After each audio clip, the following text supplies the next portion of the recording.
Criterios. Una entrevista de Mix de Medios.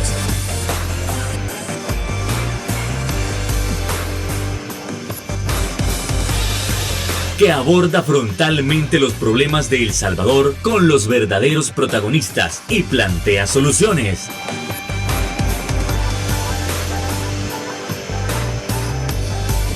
Criterios. ¿Qué tal? Muy buenas noches, sean bienvenidos a una nueva emisión aquí en su programa Criterios para continuar dialogando sobre esos temas tan importantes de interés nacional e internacional que a nosotros tanto nos competen. Desde luego uno de los temas principales es la migración y desde luego que nosotros tenemos que analizar esos criterios que toman las diferentes naciones para tomar las respectivas decisiones que afectan a todos los migrantes. Y para ello, nosotros en esta noche estaremos dialogando y analizando cada criterio, con nada más y nada menos que el director del Instituto Salvadoreño del Migrante, César Ríos. ¿Qué tal? Muy buenas noches, César. Qué gusto tenerlo después de tanto tiempo. Hola, Luis Fernández, ¿cómo estás? Qué gusto verte después de las vacaciones, ¿no? Baterías cargadas ya. Ya con todo, desde luego. Aquí estamos, sí, siempre. Gracias por la invitación. Desde luego, y de verdad, qué gusto verlo nuevamente. Y vamos a comenzar hablando de un tema sumamente importante, y es que hace poco se reunieron los representantes de 3 países, Estados Unidos, México y El Salvador. Esto también hay que verlo por la propuesta del expresidente Donald Trump sobre el título 42, que evitaba que los migrantes traspasaran la frontera estadounidense, esto a fin de evitar que también el COVID pues siguiera llegando a tierras estadounidenses. Pero con esto que se ha mencionado que está por finalizar, ¿realmente qué consecuencias podrían haber? Bueno, César Ríos tiene la palabra. Sí, tal como lo dice Fernando, el título 42 aparece como una propuesta del presidente Donald Trump al inicio de la pandemia. Sí. Y él vendió la idea, vendió el proyecto diciéndole es urgente y necesario cerrar la frontera y controlar toda persona que entre a Estados Unidos. Y si son migrantes irregulares, sí, también, porque no podemos permitir que pase alguien y venga a contagiar a la población de Estados Unidos. El mes pasado cumple 2 años de tener el título 42, o sea, 2 años de las fronteras cerradas. Y el presidente Biden anuncia que el otro mes se va a levantar ya. Ya no hay razón de ser, la pandemia ya está en otro nivel, ya hay ciudades de Estados Unidos que ya pueden andar sin mascarilla. Sin mascarilla, ya no es obligatorio. Entonces yo creo que hay un control de la epidemia y por lo tanto mantener el título 42 es ya extemporáneo, es fuera de orden. Y ahí está, anuncian que se va a eliminar y qué bueno, porque muchos solicitantes de asilo en la frontera de Estados Unidos les aplicaban el título 42. Cuando solicitaban asilo les decían, tome este número, váyase a esperar a México y ahí le van a llamar. Y pasan 9, 10, 12 meses esperando a que le llamen su solicitud de asilo porque imponen el título 42. Tenemos alrededor de 25,000 personas migrantes en la frontera esperando eso. ¿Por qué te digo esto? Porque al anunciar que finaliza el título 42, estos 25,000 más otros que podrían venir están interpretando de que al eliminar el título 42 las fronteras se van a abrir y van a poder pasar con toda la libertad, y por eso llamaron urgentemente a una reunión con los presidentes de México y Estados Unidos y El Salvador. Qué importante contextualizar esto, porque así como usted dice, hay personas que están esperando, pero se puede caer en un error de que no, entonces los migrantes ya vamos a poder pasar tranquilamente, y eso podría dar cabida al llamamiento de diferentes caravanas, según entiendo, César. Sí, peligroso. Nosotros desde ISAMI estamos alertando a la población, porque ya lo estamos viendo en Honduras, lo estamos viendo en Guatemala, que le están diciendo a la población que hoy es el momento para irse a Estados Unidos porque se puede pasar. y les están cobrando $8,000, $10,000 y les ofrecen una ruta migratoria segura. Es mentira. Las fronteras de Estados Unidos con México no se van a abrir.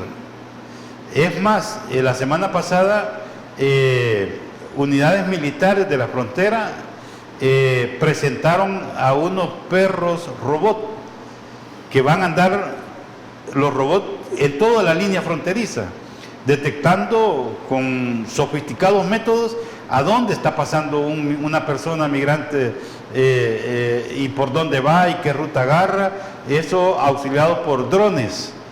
O sea, no van a pasar. Quien les está diciendo eso es mentira y les pedimos que no se entusiasme con esos ofrecimientos. Es decir, estamos hablando de que los coyotes actualmente están comenzando a aprovecharse de esta desinformación que hay. Correcto. Y mira, bueno, la reunión que tú estás diciendo, México, Estados Unidos, El Salvador, y México se está preparando, ahí no va a pasar nadie también. O sea, los filtros los van a ir poniendo desde Guatemala, ya se está movilizando, México, Estados Unidos, y los coyotes saben eso. Hay una cosa muy nueva que a mí me sorprendió mucho el día de ayer. Yo lo llamo, han aparecido los coyotes marinos, ¿ya? Pero eso es más peligroso. Claro, te agarran y te montan en una lanchita de 12 personas y meten 25 personas en Guatemala, van todo el Golfo de México, te bajan en México y se pueden estar dando vueltas ya. Esos son los métodos que te están ofreciendo. Cuidado con eso. El otro método que ya vimos cuáles son los riesgos es, hay las nuevas caravanas en México, y las nuevas caravanas es llenar los furgones con 125 personas e iniciar toda la ruta migratoria. Y ya vimos que se dieron vuelta un par de furgones y murieron, sí, 50, 60 por ahí. Y esos son los riesgos de la migración irregular. Y desde luego, cuando estamos hablando de los coyotes marinos, creo Marino. que algo así fue el término, eso es mucho más peligroso que andar en camión, según entiendo, porque usted está en mar abierto, claro, y se da la vuelta a la lancha, igual nadie lo puede rescatar. Claro. Hay que tener cuidado. Te están mintiendo mucho, sí, claro, te están mintiendo mucho, y la ruta va a ser más resguardada. Sí. César, hablamos de un aumento de la militarización de las fronteras. Desde Guatemala. Ya no solo entre Estados Unidos con México. Los cercos militares van a estar desde Guatemala, la frontera de México, la ruta migratoria, y lo que hemos estado hablando es en la frontera de Estados Unidos. No, por eso los coyotes son creativos en crear nuevas rutas migratorias, más peligrosas. ¿En El Salvador se mantienen las rutas migrantes? Sí, hay una tendencia en la medida que se hacen estos anuncios, la población también está siguiendo, por desconocer estas realidades, están aumentando la población migrante. Hemos aumentado la población deportada desde la frontera. Sin embargo, El Salvador todavía se coloca como el tercer lugar de la población migrante en el Triángulo Norte y en Centroamérica. Tercer lugar por detrás de Guatemala. Primero es Honduras, que lleva el liderazgo, después sigue Guatemala y de último El Salvador. ¿Por qué te digo esto? Porque fíjate que hubieron unos titulares en el periódico que El Salvador había aumentado como el 209% de población migrante en Estados Unidos, basado en el número de detenciones que habían hecho en la frontera de salvadoreños. Ha aumentado. Sin embargo, este aumento porcentual no equivale a un aumento de números comparado con Honduras y Guatemala. Nos mantenemos abajo todavía. ¿Eso, digamos, podría ser un dato positivo? Sí, yo creo que si nos profundizamos un poco sobre la realidad de calidad de vida comparada entre Honduras, Guatemala y El Salvador mantiene un estándar de mejor calidad de vida.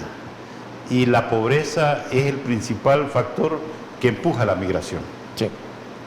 Ahora, César, un punto fundamental, y esto es, antes de irnos a la pausa comercial, es realmente con el régimen de excepción, y dado que se está luchando para reducir la inseguridad, para reducir los índices de violencia, es posible también que debido al régimen se pueda disminuir la migración irregular. Bueno, eso hay que hablarlo luego de una pausa comercial. No nos cambie, ya volvemos.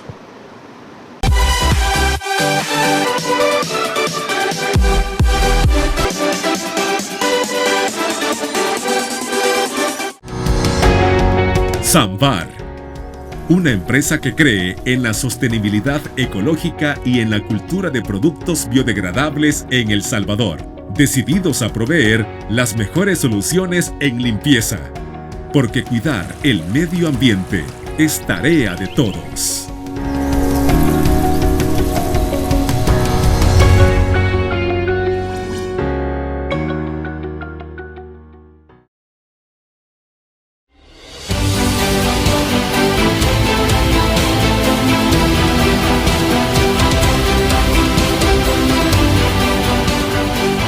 Nuestro compromiso, nuestra pasión, son algunas de las cosas que nos caracterizan como salvadoreños.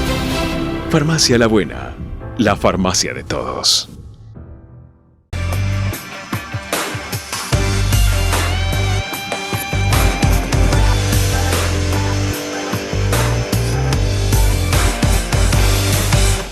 Continuamos aquí con su programa Criterios para continuar analizando la situación migrante en la región. Ahora, en el caso de nuestro país, muchísimos nos preguntamos, ¿es que la migración irregular ha disminuido o aumentado? Pero esto, ¿por qué no lo preguntamos? Debido al régimen de excepción. Claro que se sabe que una de las causas de la migración es el miedo a la violencia, que de repente estas personas son asediadas por grupos criminales. Entonces, si el régimen de excepción está dando resultados y hasta la fecha ya llevan más de 10.000 capturados, ¿es posible disminuir la migración irregular? César Ríos. Mira, la lógica nos dice que tiene que disminuir, porque la inseguridad, la delincuencia ha sido un factor que ha estado presente como un factor principal que empuja a tomar la decisión de emigrar. A mí me llama la atención unas declaraciones que dio el presidente Bukele ayer, así como es el carácter de él enfrentándose a los Estados Unidos, le dice, ustedes, Estados Unidos, usted no nos está contribuyendo para que nosotros llevemos a cabo este plan contra las pandillas. Nuestras pandillas de aquí son nuestros terroristas y ustedes tienen otros terroristas. Déjennos enfrentarlos hacia ellos. O sea, en el fondo te está dando un mensaje grande. Si Estados Unidos quiere contribuir con nuestros países para reducir la migración, debe acompañar a las iniciativas de los gobiernos para reducir la migración, para aumentar los empleos, para buscar servicios sociales de calidad, buenos salarios, ahí. Y no politizar el tema con tanta profundidad como se está observando ahora. Desde luego. Y nosotros podemos mencionar que Estados Unidos ha apoyado alguna de las diversas propuestas hasta la fecha. Bueno, lo dice el presidente Bukele, que hasta hoy no ha recibido un apoyo para enfrentar la delincuencia. El Salvador, comparado con los dos países del Triángulo Norte, Honduras y Guatemala, El Salvador mantiene un liderazgo persiguiendo la corrupción y persiguiendo la delincuencia. Esperaríamos que Estados Unidos observe con cuidado y decida si puede acompañar estos esfuerzos. Nosotros ahí en pantalla vemos algunas imágenes y también quiero que hagamos énfasis en los lugares donde están siendo atrapadas estos presuntos criminales. Ahora, quiero entender algo, César.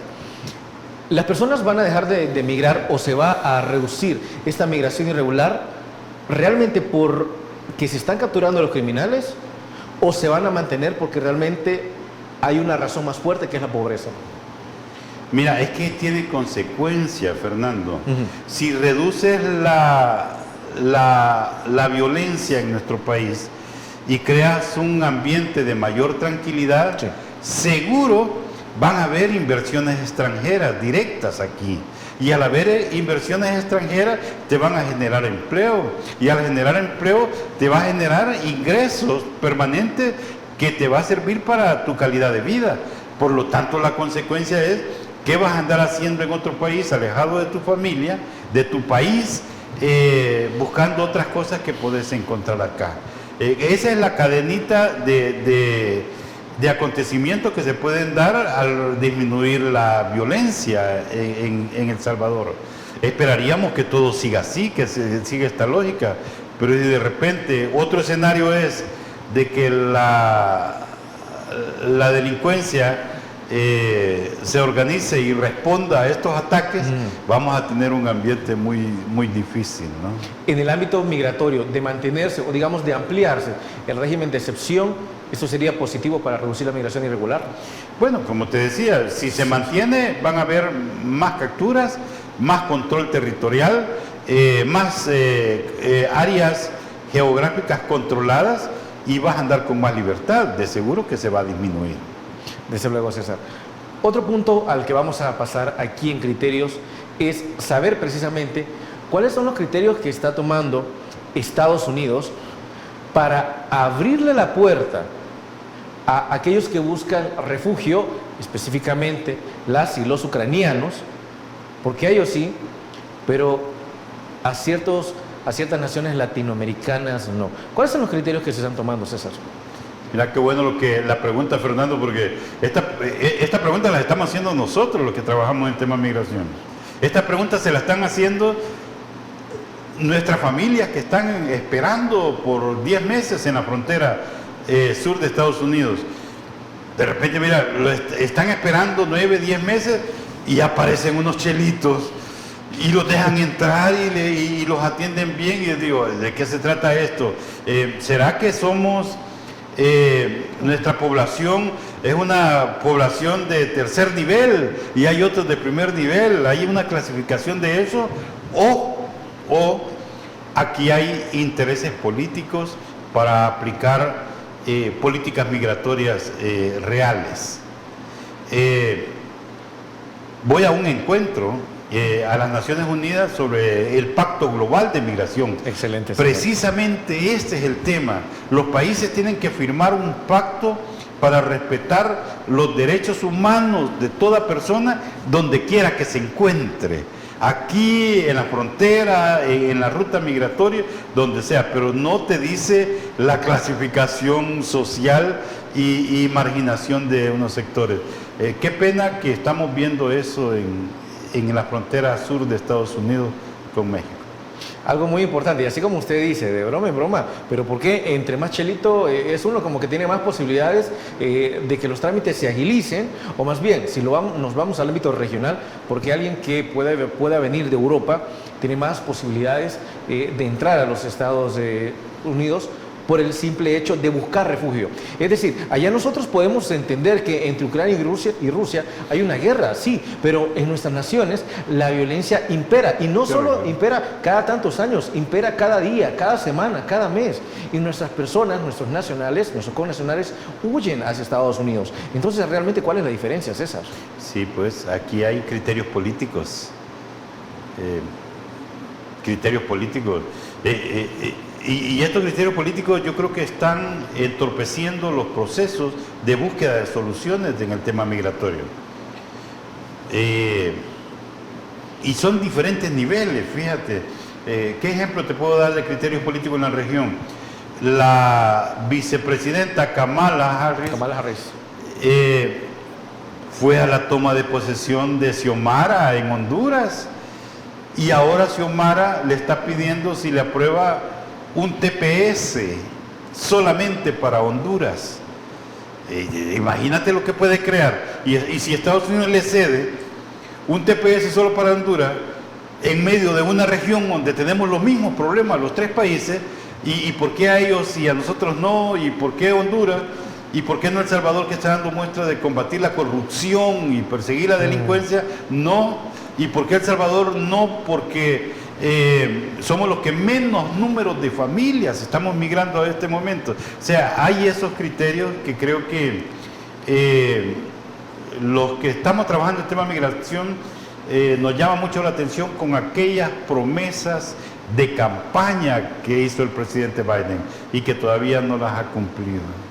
Y hasta la fecha, digamos, ¿cómo van las iniciativas para intentar, digamos, darle residencia a una parte de nuestros compatriotas? ¿Cómo irán las negociaciones? Mira, el presidente Biden tiene un ajedrez político muy interesante al interior de Estados Unidos. No lo ha dejado avanzar en su propuesta de reforma migratoria. Biden te ofreció darle residencia permanente a 11 millones de trabajadores migrantes indocumentados. Después dijo, no, 11 no, sí, van a ser 9 a quienes le vamos a dar residencia. Y tampoco pasó. Y después dijo, no, van a ser solo los trabajadores esenciales, agrícolas, a los que le vamos a dar. Y nada le pasó. Al final, ¿sabe lo que hizo?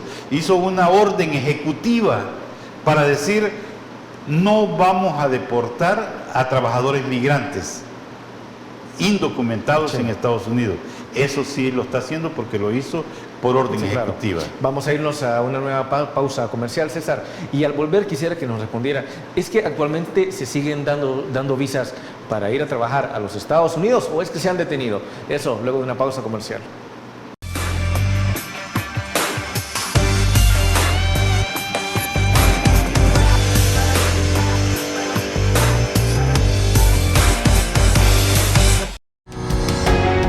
Samvar, una empresa que cree en la sostenibilidad ecológica y en la cultura de productos biodegradables en El Salvador, decididos a proveer las mejores soluciones en limpieza, porque cuidar el medio ambiente es tarea de todos.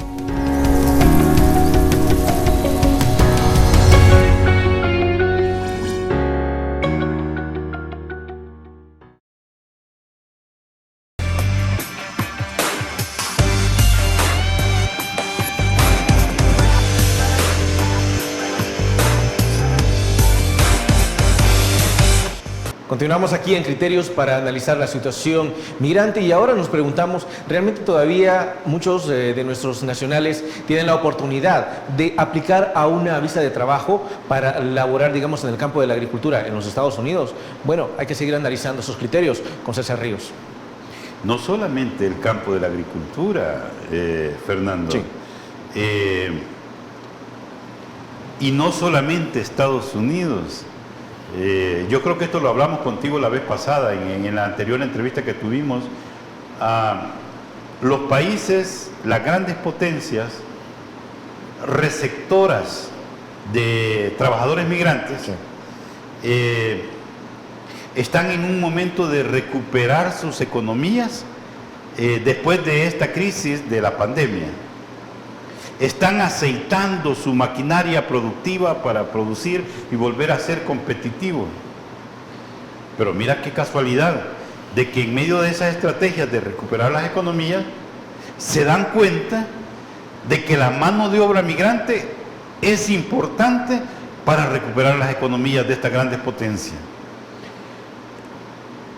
Y esto te explica por qué el presidente Biden le dice, no vamos a deportar a trabajadores migrantes indocumentados de Estados Unidos, porque sabe que hay sectores que necesitan a esos trabajadores. Vimos Italia, Francia, España, preocupados por la recolección de la uva, que eran manos migrantes y en medio de la pandemia no tenía quien recolectara la uva. Y estaban llamando a los países como El Salvador y todos los países pobres de Latinoamérica para poder acordar y diseñar mecanismos de migración ordenada o migración laboral o migración circular, como le llaman. Canadá está aceptando. Estados Unidos acaba de proponer hace una semana que va a otorgar 33,000 visas laborales para que se lo repartan entre Guatemala, Honduras y México. Mira, El Salvador está excluido. No digo El Salvador, Guatemala, El Salvador y el Triángulo Norte, y Honduras.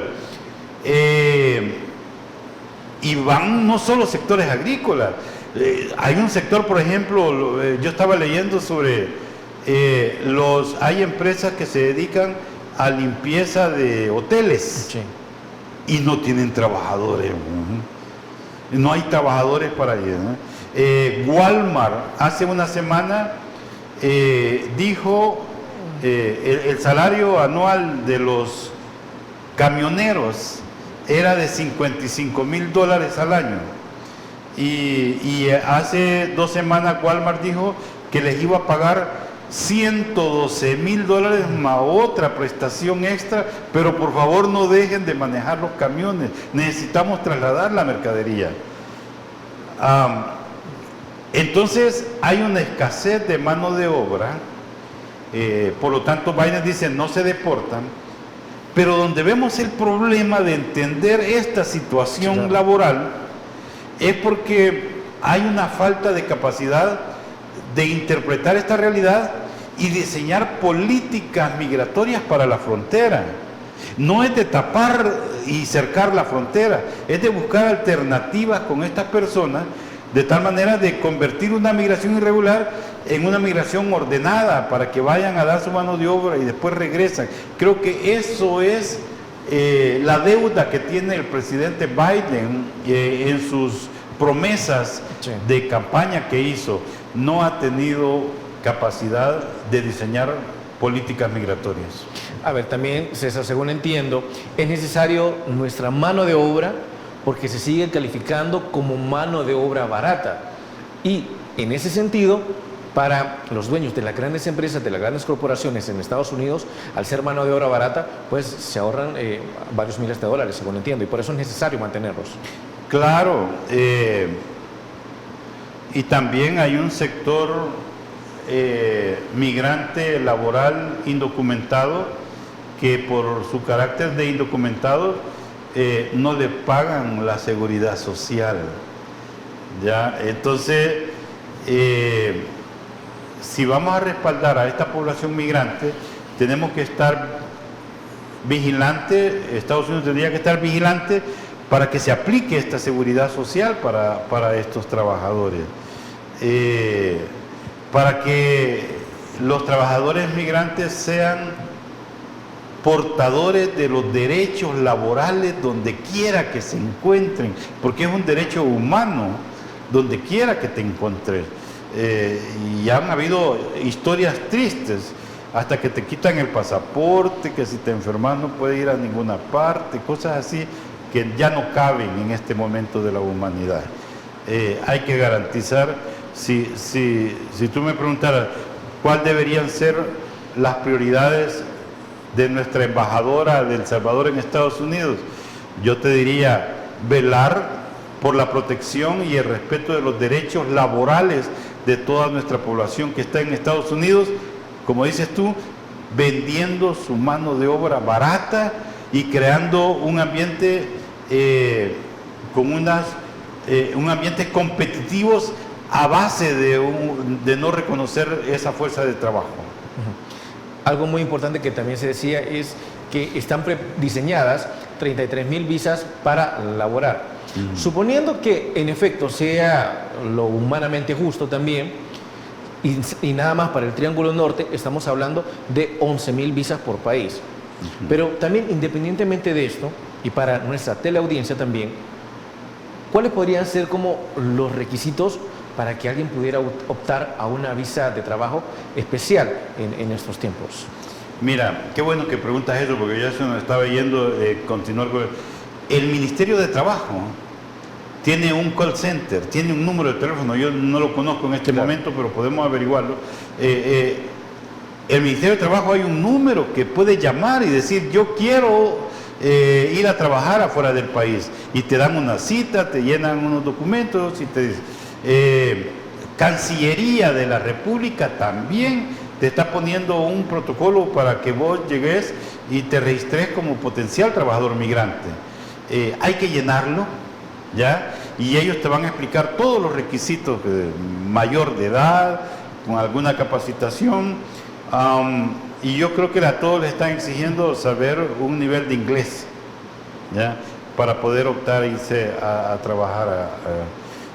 Hay de todo, no solo agrícola, hay meseros, hay cocineros, hay de limpieza, albañiles y todo lo que podamos ver, pero sobre la base de una migración ordenada. ¿De su parte motivaría a nuestros ciudadanos a poder aplicar a ese tipo de visas? Sí, pues está disponible. ¿A qué ojo? Son visas temporales, ¿no? Sí, eso te iba a decir. Hay visas de 1 año, de 8 meses, de 2 años y ya, pero ya una vez tú inicias este proceso, ya eres candidato de por vida para poder ir a suplir algunos vacíos de mano de obra en algún país. Hay que hacerlo. Yo lo pido antes de pensar en irse con el coyote, hagamos la prueba, ¿no? En el Ministerio de Trabajo, que ellos están muy preocupados por esto. Que tal vez de una manera legal en el futuro puede haber mayor oportunidad para ya una visa mayor, ¿no? En mejores condiciones. Mejores condiciones, más oportunidades. De repente va 2 meses, 2 años, y así como en esta población activa termina casándose con una chelita por allá, y ya arregló su vida, pues ya tiene una residencia permanente. Entonces hay que hacerlo, ¿no? Nuestra población es muy activa, muy inteligente y muy reconocida donde quiera que se encuentre. Y creo que también el mensaje es, si lo quiere hacer, hágalo ahora, porque estamos hablando en un contexto en el que las naciones se están recuperando del impacto de la pandemia y en principio del gran confinamiento que hubo, ¿no? Sí. Hay lo que tú dices, el confinamiento, la pandemia, estamos observando que ha colocado un nuevo orden mundial productivo. Sí.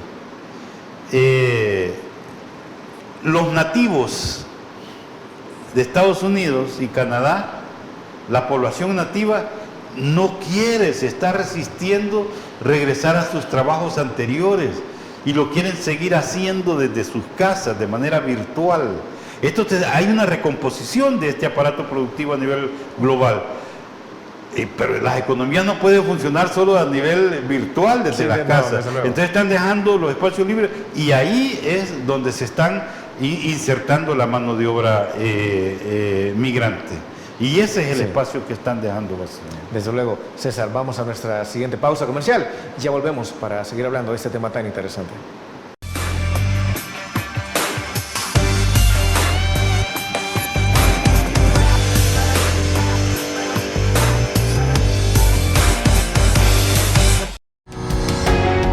Samvar, una empresa que cree en la sostenibilidad ecológica y en la cultura de productos biodegradables en El Salvador, decididos a proveer las mejores soluciones en limpieza, porque cuidar el medio ambiente es tarea de todos.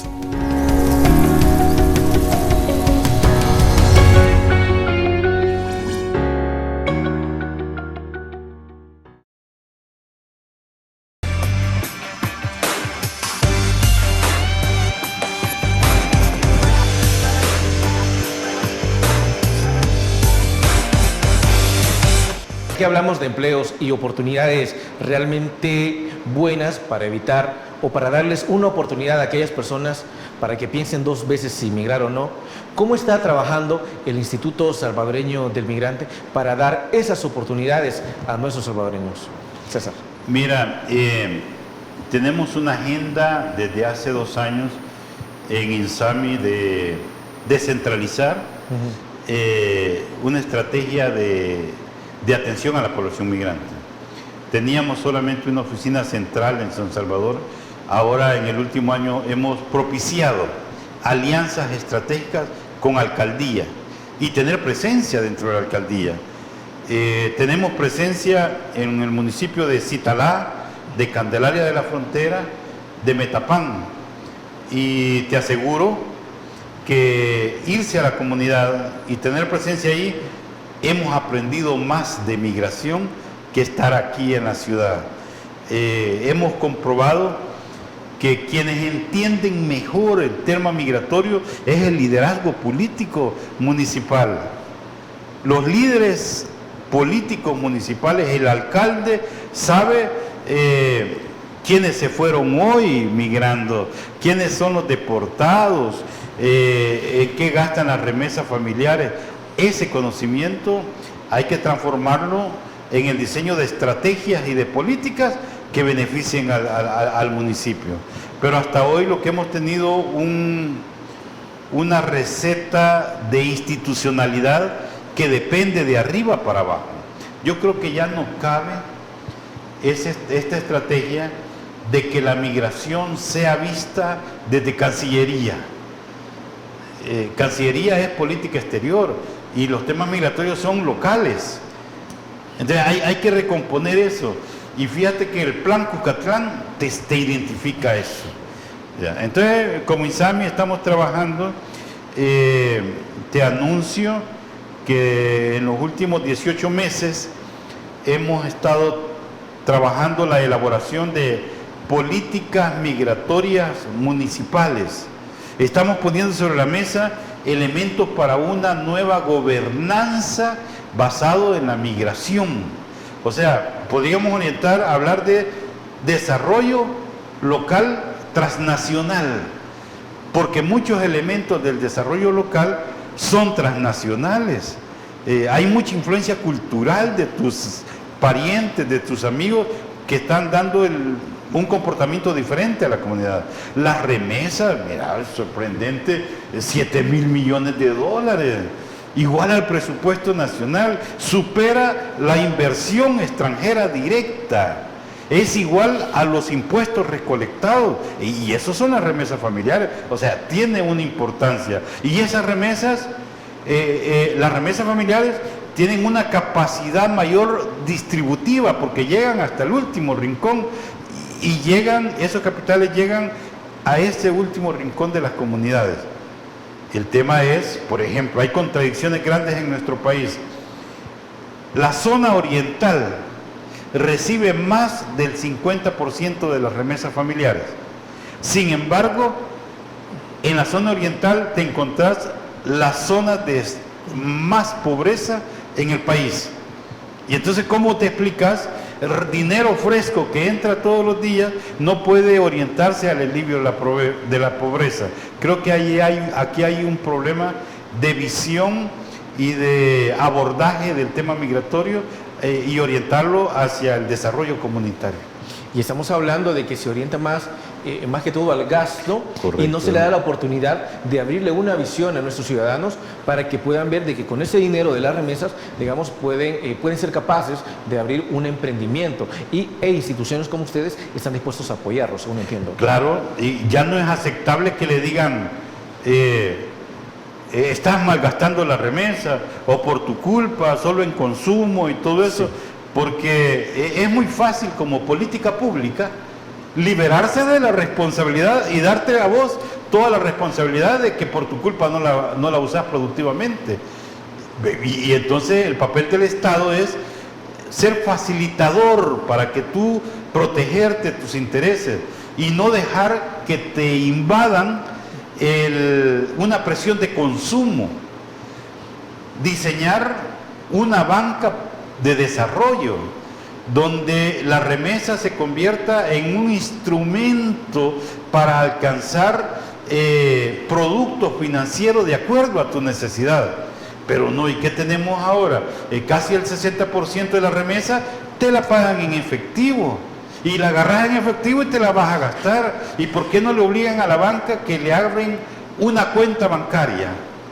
y que esa cuenta bancaria tenga acceso a crédito para vivienda, a crédito productivo, y que te vaya creando un historial financiero de cada persona. Pero no, creo que son las cosas que hay que trabajar mucho. Imagínense cuántas soluciones o cuántas vías me ha dado en menos de un minuto. ¿Hace falta voluntad para hacer esto, César? Creo que hace falta visión. Lamentablemente cambiamos de gobierno y aparecen nuevos líderes políticos a dirigir el tema migratorio y vuelven a empezar otra vez y vuelven. No hay continuidad en las propuestas de política pública. Tenemos buenos instrumentos, El Salvador tiene buenas leyes para aplicar, El Salvador tiene instrumentos como el Plan Cuscatlán que te identifica un panorama bien, pero es en manos de los líderes que está la aplicación o no. Y en este caso, lo que usted me menciona, esto también está en manos de los líderes de cada uno de los municipios donde ustedes están trabajando, porque tal cual menciona, ya no es una cuestión de que la responsabilidad recaiga directamente en Cancillería, sabiendo que entiendo que han determinado o han identificado diferentes municipios en los cuales el flujo de migración en algún momento llegó a ser mayor, o han identificado oportunidades de mejora de la situación económica de los habitantes de esos municipios. Claro, claro. Hay que generar espacios para que los líderes políticos municipales, para que los alcaldes, espacios donde ellos expresen lo que están viendo en este momento. Como INSAMI hemos diseñado políticas municipales y vieran los hallazgos que hemos tenido, cosas que yo que tengo tantos años de trabajar, el tema migratorio me llama mucho la atención. Por ejemplo, ¿tú sabes cuál es la mayor preocupación de Candelaria de la Frontera? Candelaria de la Frontera, que es el lugar en El Salvador donde te encontrás a los mejores artesanos de hacer zapatos. Vos querés un zapato de calidad, andate a Candelaria de la Frontera y te lo hacen a la medida y al estilo que vos querrás. Y entonces nosotros estamos capacitando como INSAMI a estos productores, tratando de orientarlos para una ruta de desarrollo, pero ¿sabes lo que te dicen? Fíjate, mi mayor preocupación, te dicen los artesanos de zapatos, que son mayores de 50 años, todos, y que tienen décadas de estar trabajando y lo heredaron de sus antepasados, y eso dice, estamos preocupados porque no tenemos a quién dejarle el legado de hacer zapatos, porque mi hijo y mi nieto ya se quieren ir para Estados Unidos o ya se fueron, y a quién le voy a enseñar yo el arte de hacer zapatos. O sea, ese legado de muchos procesos productivos los vamos a perder por la migración, ¿ya? Pero te lo está diciendo el productor, estos hallazgos están en la comunidad, no los vas a encontrar desde arriba. Esas son las políticas migratorias municipales en las que estamos trabajando. Y ahí te vas, por ejemplo, en Citalá.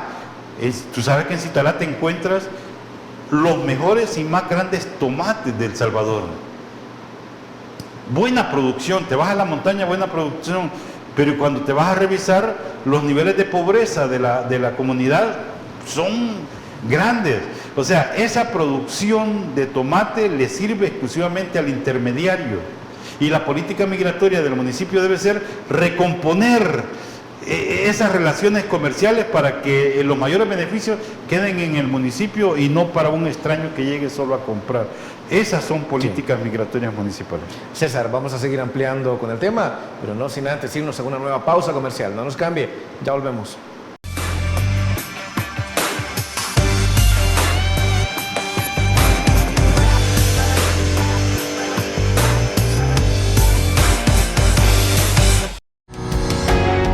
Samvar, una empresa que cree en la sostenibilidad ecológica y en la cultura de productos biodegradables en El Salvador, decididos a proveer las mejores soluciones en limpieza, porque cuidar el medio ambiente es tarea de todos.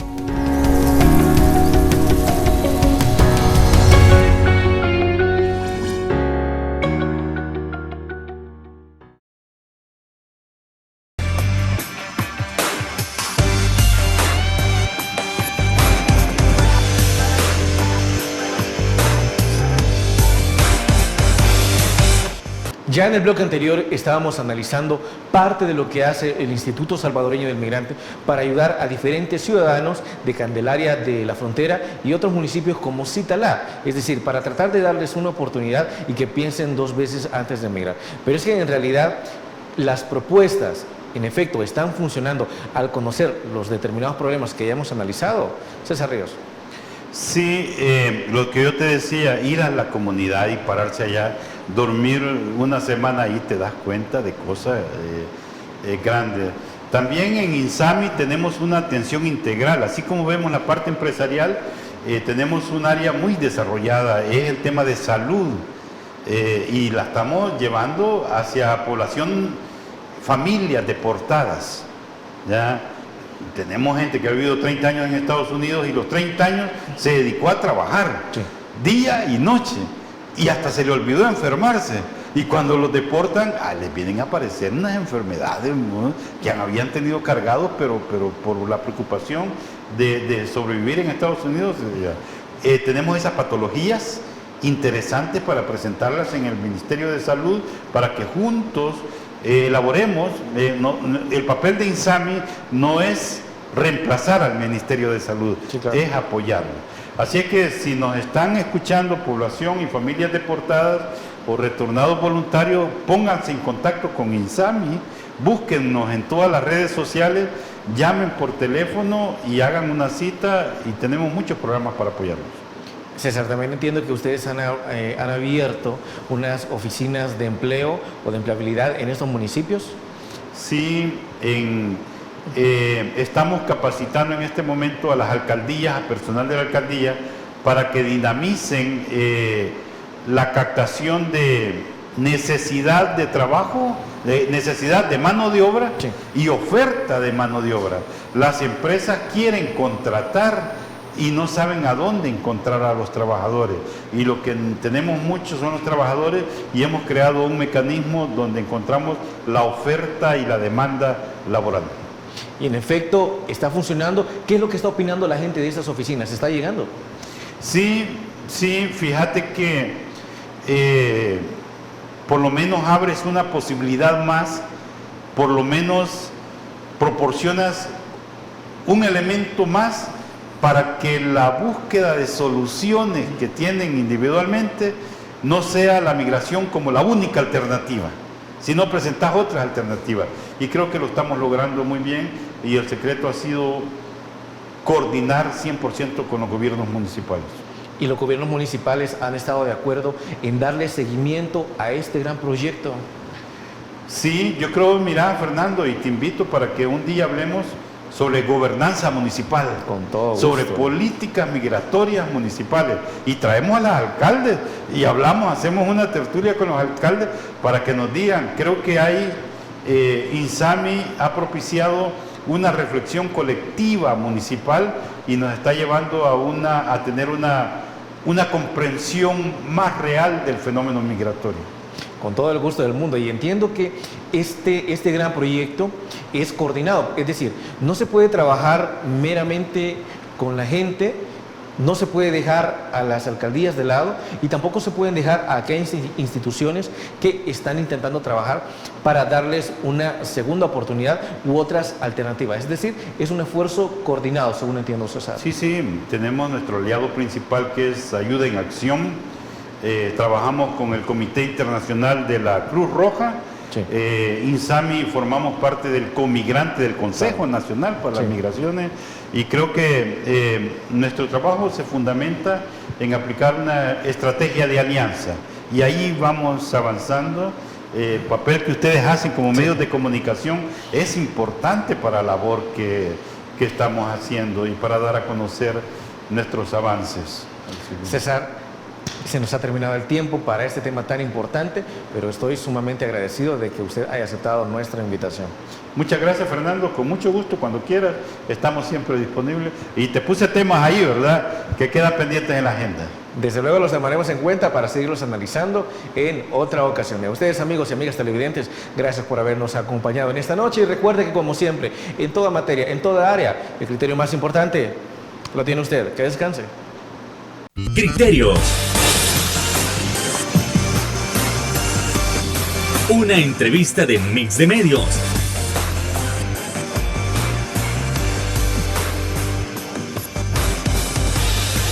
Que aborda frontalmente los problemas de El Salvador con los verdaderos protagonistas y plantea soluciones.